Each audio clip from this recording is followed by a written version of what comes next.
வணக்கம். என் பெயர் ஷாம். வயது 34. கோயம்புத்தூரில் வசிக்கிறேன். நான் ஒரு தொழில்முறை ஸ்பா தெரபிஸ்ட் அல்ல. ஆனாலும் வாழ்க்கை என்னை ஒரு விஷயத்தை கற்றுக் கொடுத்தது. மனித உடலை நிம்மதியாக்கும் கலை. நான் வேலை பார்த்த ஹோட்டலில் இருந்த ஸ்பாவில் வேலை பார்த்த நண்பரிடமிருந்து மெதுவாக இந்த மசாஜ் முறைகளை கற்றுக்கொண்டேன். ஆரம்பத்தில் இது ஒரு ஆர்வம். பின்னர் அது ஒரு திறமையாக மாறியது. மசாஜ் என்பது உடலை மட்டுமல்ல, மனதையும் தளர்த்தும் ஒரு அனுபவம். ஒரு நாள் எனக்கு ஒரு மெசேஜ் வந்தது. எனக்கு பின்பகுதியில் கடும் வலி. நீண்ட நேரம் உட்கார முடியவில்லை. உடல் முழுவதும் சோர்வு. அந்த மெசேஜில் இருந்த சோர்வு வார்த்தைகளில் கூட உணரப்பட்டது. நான் பதிலளித்தேன். முழு உடல் ரிலாக்ஸேஷன் மசாஜ் செய்தால் நல்ல நிவாரணம் கிடைக்கும். அவர் சில கேள்விகள் கேட்டார். அனுபவம், நம்பிக்கை, பாதுகாப்பு. அது சாதாரணம்தான். ஒரு அந்நியரை வீட்டிற்கு அழைப்பது எளிதான விஷயமல்ல. நான் அமைதியாக எல்லாவற்றுக்கும் பதில் சொன்னேன். பின்னர் அவர் சொன்னார், வெள்ளிக்கிழமை மதியம் வர முடியுமா? அந்த நாள் வந்தது. மதிய வெயில் அதிகமாக இருந்தது. நான் அவர் கொடுத்த முகவரிக்கு அருகில் சென்றேன். தெரு அமைதியாக இருந்தது. ஒரு டீக்கடையில் நின்று காத்திருந்தேன்.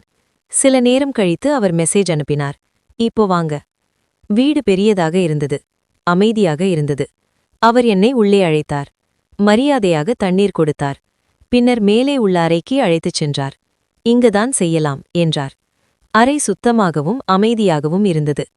நான் கொண்டு வந்த மசாஜ் மேட்டை விரித்து வைத்தேன். அவர் வசதியான உடையில் வந்து படுத்தார். மசாஜ் ஆரம்பித்தது. முதலில் முதுகு. மெதுவான அழுத்தம். ஆயிலின் வாசனை அறையில் பரவியது. உடல் சற்று பதட்டமாக இருந்தது. மெல்ல மெல்ல அது தளர ஆரம்பித்தது. தோள்பட்டை. அங்கேதான் பெரும்பாலும் சோர்வு தங்கியிருக்கும். மெதுவாக அழுத்தம் கொடுத்தேன். அவர் சுவாசம் மெதுவானது. பின் கீழ்முதுகு. அவர் கூறிய வலி இருக்கும் பகுதி. அங்கே அதிக கவனத்துடன் வேலை செய்தேன். அழுத்தமல்ல, ஆதரவு. வலி இருக்கும் இடம் தாக்கப்பட வேண்டியதில்லை, புரிந்து கொள்ளப்பட வேண்டியது. நேரம் நகர்ந்தது.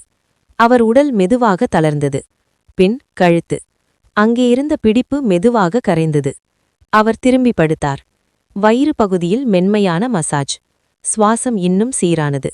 பின் கை, பாதம். பாத மசாஜ் செய்யும்போது அவர் மெதுவாக சொன்னார், இப்போ ரொம்ப லைட்டா இருக்கு. அந்த ஒரு வார்த்தை எந்த பணத்தையும் விட பெரியது. மசாஜ் முடிந்தது. அவர் அமைதியாக சில நிமிடம் படுத்திருந்தார். பின் எழுந்து அமர்ந்தார். முகத்திலிருந்த சோர்வு குறைந்திருந்தது. நன்றி என்றார். அந்த வார்த்தையில் உண்மை இருந்தது. அவர் பணம் கொடுத்தார். பின்னர் சொன்னார், அடுத்த வாரமும் வர முடியுமா? வீட்டிலிருந்து வெளியே வந்தபோது வெயில் அதே போல இருந்தது. ஆனால் உள்ளே ஒரு திருப்தி. ஒரு உடல் மட்டுமல்ல, ஒரு மனமும் இலகுவாகியிருந்தது. மசாஜ் என்பது ஒரு தொழில் மட்டுமல்ல, அது ஒரு தொடுதலால் ஒரு மனிதரின் சுமையை குறைக்கும் கலை.